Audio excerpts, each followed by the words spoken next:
என் பேரை போட்டு அவங்க இது பண்ணியிருக்காங்கங்க. சூப்பராக இருக்குது. பேர் ஃபோட்டோ எல்லாம் போட்டு பண்ணியிருக்காங்க.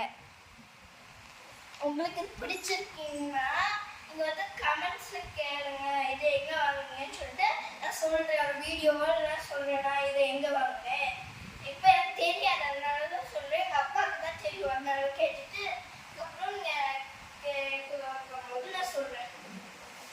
நல்லா இருக்கு. நான் எனக்கு